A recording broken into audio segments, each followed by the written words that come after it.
Hey guys, it's Matt from Pop Horror Review the Movie Podcast.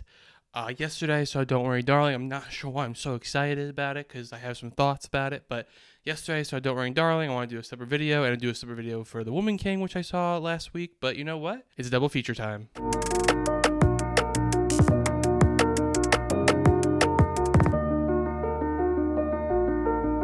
So we're going to start with Don't Worry Darling, directed by Olivia Wilde, starring Harry Styles, Florence Pugh, you know it. There's been a lot of controversy around it, a lot of drama, and I think that gave the movie a life of its own, to be quite honest with you. I don't even know what to say about the drama. There's so much drama. That's like a separate thing. I'll just post all the articles around me. But let's start about the actual movie. I didn't hate it, but I also didn't love it. So that's where I kind of am with this movie. It's kind of in the middle for me. It was like, okay, like it wasn't, I didn't have the worst time, but I didn't have the best time. I'm not sure if that's what you want as a movie, as a goal for your movie. I think if this movie was done with the right stuff, like it could have been a masterpiece if done right. And I just don't think it was done right, so it's not a masterpiece. And it could have been like best picture worthy, like winner, all that stuff, but unfortunately, it's not. So like basically, I like the editing. I think actually that's besides Florence Pugh, which I'll get to in a sec. I like the editing the most. I think yes, it failed towards the end. It wasn't the editing's fault that like the editing didn't help the twist, but it was like the twist didn't help the editing. But I thought they were like giving it so many breadcrumbs in the way they edited it, spliced it together, and like I just think like it was a very technically edited movie, which I'm always appreciative of that kind of stuff. So I thought the editing was good. I thought the production design, like the aesthetic of it, oh my god, it was beautiful. I love that time period, so it was just great. I thought the cinematography was great. I thought really just the overall aesthetic and the vibe and the visuals of this movie were great. The acting, on the other hand, I don't think overall it was great. I think Florence Pugh, fucking amazing, a movie star. Literally, she carried this movie. And like, if all this drama, I know I said I wasn't gonna talk about the drama, but like, if all of this drama is true and like she quote unquote like directed the movie and like helped with the cinematographer and all that, like, maybe she should direct, because like some parts were great in this movie, and if there was her parts, she should think about directing. But she carried this movie. Like anytime they went to a part of the movie that wasn't with her or involving her or about her, to be honest with you, I really didn't care. I wanted to go. I was like, I literally in my head I was like, go back to Florence Pugh. I'm kind of bored. Harry Styles was okay. I didn't think he was anything special. I might be getting a lot of comments down below, hate comments from Harry Styles fans. I love his music. I just don't love him as an actor. Or at least in this, I didn't think he was great in it. I thought he was just okay. Gemma Chan and Chris Pine, on the other hand, they were very good. I think they grew on me, and it was just like an eerie presence. And like that's why at first I'm like, okay, they're good, but like then as you build towards the end, they were very good. Everyone else in the movie, like Olivia Wilde, Nick Kroll, all like the supporting cast, I think they were like fine. They were okay. They were good. They did what they needed to do. So there really wasn't much to talk about with that. I don't think Olivia Wilde should have put herself in the movie. She was supposed to be the lead. Thank God she cast Florence Pugh. But I don't think she should have been in the movie. I think she should be behind the camera, focusing all her energy on that. But once again, the drama says otherwise. I don't know. It's very hard to maneuver this movie. It's because it's like, is the drama true? If it is, did that affect the movie? If it wasn't true, what's the real reason of this movie? Like, how did it become kind of sloppy? And and speaking of sloppy, the main reason was the writing. Like I said before, like, I love the idea and it could have been amazing, but it just wasn't executed correctly from the directing standpoint, sometimes from the writing standpoint. It really didn't explain everything. By the way, this is spoiler alert because I'm going to talk about the twist. And when they got to the twist, which was only at like 10 minutes left of the movie, it was so much happening and so much was going off the rails that I'm like, wait, wait, what? And it was like, it's a virtual reality, but I'm like, you didn't talk about anything and the movie's over. I'm like, I think it should have been a midway point twist, like it happened in the midway point, and then it explains everything, sort of. And then it gets to the end, and then it gets like batshit crazy. I think that would have been a better approach to it. But it didn't happen that way, and then you're kind of left with a lot of questions, not much explaining of the twist. The twist was, I think, because of not explaining, you're not in love with the twist because you're like, wait, what? You know what I mean? Like, you're just like, huh? I really do think the biggest fails were from the writing standpoint and then the directing standpoint as well. Olivia Wilde, I loved her directorial debut. Booksmart was one of my favorite movies of 2019. I think because It was a simple story, like coming of age story. I think that's why she excelled so much. It's a great first directing movie, and she knocked it out of the park. To be honest with you, I thought she should have been nominated for Best Director at the Oscars that year. So then for her second movie directing, I think to come to this is a little too. She wasn't ready for it yet. I think it was too complex, and she wasn't able to handle it. I will say at times though, there was times where the movie had such a focus that I was like really into it, and then sometimes I was kind of like bored, like especially the dinner scene. And if you haven't seen it, why are you watching this video? Thank you for watching, but why? And if you have seen it, you know exactly what I'm talking about. They released a clip, sort of a part of it online before the movie's release, and that was a great scene. That was one of the best scenes of the whole movie. That was the highlight, besides Florence Pugh. But then other times, like, it was taking so long to explain and nothing was happening that you get bored. So it was kind of like just like this. Like, you're like, ooh, I'm excited. Oh, okay, we're going to keep doing the same thing. Keep going, keep going. Oh, there's a point that you might understand what's happening. No, we're going to go like this. So it was just like, oh my God. Like, that's why if it was a midway point, I think this movie actually would have been 10 times better. It would have been able to have that kind of mystery, boom, a twist, and then you're able to go back and explain. And I think that's why, like, people are comparing to WandaVision, and I love WandaVision. But I think this actually proved that WandaVision can never be a movie because the structure just doesn't work for it, or it could have turned out terrible as opposed to being the amazing show it was on Disney Plus. And I think, like, with that kind of mystery and kind of that kind of story, you have to have like a bunch of questions. Oh, we answer a little bit. Okay, a bunch of questions. Oh, we answered a little bit. Then you find out really what's happening, and then we kind of explain everything else. And I think that's why WandaVision worked. The structure was almost perfect.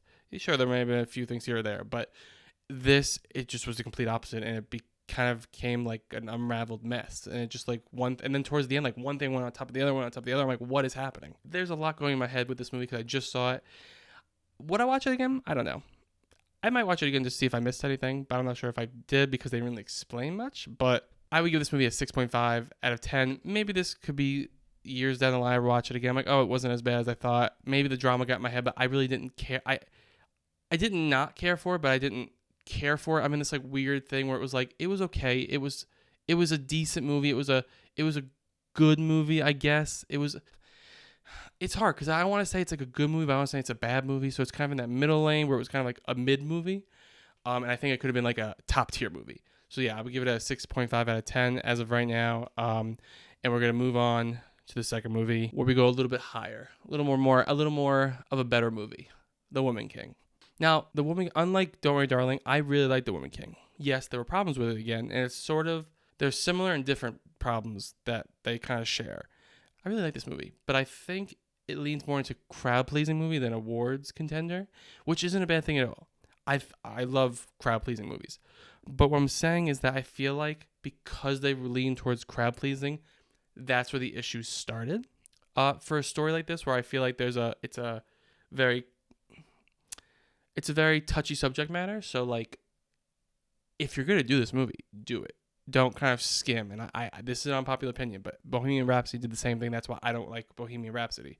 But what's different about this is that it was just a good movie. The directing came through. The acting came through. The cinematography came through. Sorry, my notes are right here. The action came through. Oh, the action was incredible. The costumes, like I said with Don't Worry Darling, the overall vibe and aesthetic, I think, brought it up from its problems. And I think it still has problems, and we're going to talk about it, and there's room for criticism. And what I want to start with is the directing. The director on this movie, Gina Prince-Bythewood, I know she's directed a bunch of movies, but her recent ones, like The Old Guard and The Woman King, this one, has really proved that she is a skilled director, especially in the action world, which I think is incredible. I think her action is great. And I actually would love for her to go like a Marvel or DC or like James Bond or something like that. It's like big and epic that has some substance in it. And I think she handles that really well. And like I kind of touched on before, like the story and the writing kind of was surface, and like that's where I have most of my problems with the writing. But she was able to take the bad and pull highlights out of that and pull the good out of it. Even if it's, in my opinion, a bad script, she was able to get the good out of it, which I think is a very impressive director. And also, like, she knows what she needs to do to make a good movie. Like, she shot on location in Africa. I think that added a lot to the movie, and I think if they would have done it on a set or stuff like that, it just wouldn't have been the same. So she has that skill and that eye, and I think that's really impressive. And a lot of directors don't have that. And I think if she keeps going, she's gonna get an Oscar one day. I really do think that. I think I think with each movie learns a lot, and I think uses that in the next movie, which I think is once again is a very impressive director and a skill for a director to have, and I appreciate when they do that. And while I'm on the good right now, before I get to the bad, even though I keep kind of sprinkling it through, I want to talk about one of the biggest highlights of this movie, which was the acting. Viola Davis was good. Tuso Mbindo, I apologize if I'm pronouncing your name wrong, or any of the names wrong. She was amazing. Lashana Lynch, amazing. Sheila Atim, amazing. She actually, you know what? She was very good. She was like I actually think all the female cast, Viola Davis was my least favorite, but still good.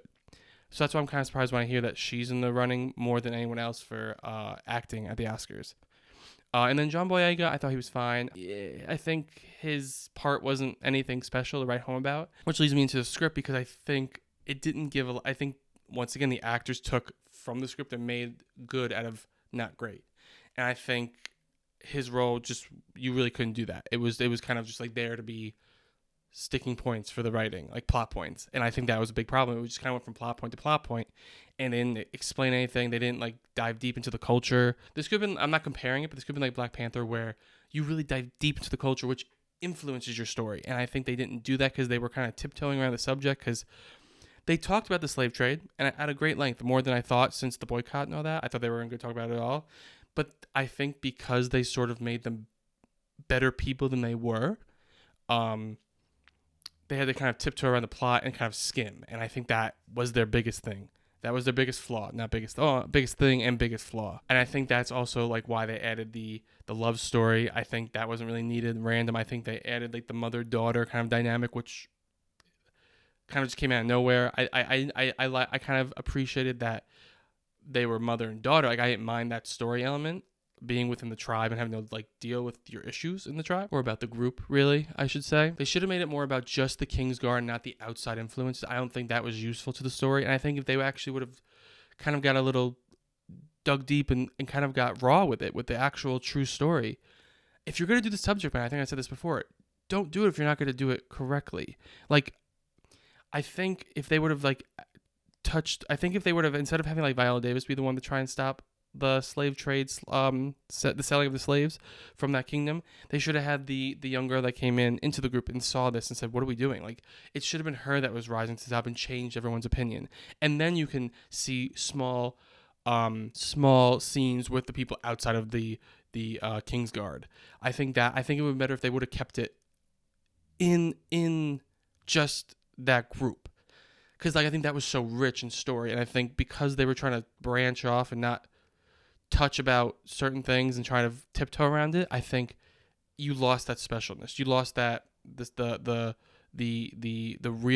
realness of it. And I think I would have appreciated it more. And I enjoyed the movie, but I think it would have like elevated it to an Oscar contender. Really, everything was there except for the story, and like because the story suffered, I can't say it's an Oscar contender. It's not that high on my list then. You know what I mean? It suffered from the writing, and the writing's a big part of the movie. I think if this movie was completely rewritten and kind of structured differently, could have been great. Kind of like Don't Worry Darling. If it was done differently, it would have been great. But they had the elements, they just didn't utilize it to the full potential. That being said, I did enjoy it. It did keep my attention for the over 2 hour plus runtime, and I was captivated by it. It's just like the writing was just like I kept taking myself out because of the writing, and I'm just like, you can't say if the writing wasn't there, but like if it was changed, I would have been like jaw dropped by it, because I think they really would have been able to tackle the comedic element they had in there, the dark element they had in there, the learn about. I mean, like, how are we not learning about this? And like, how are we not learning about this tribe in like schools and stuff like that? I know it's like a big controversy thing. That's the controversy. Why aren't we learning about this stuff? Because then when you see Hollywood, then they tiptoe around it. It doesn't help. Like, we need to see the realness of it. And like, they did talk about it. Don't get me wrong. I think the boycott's a little over dramatized. They did talk about the slave trade.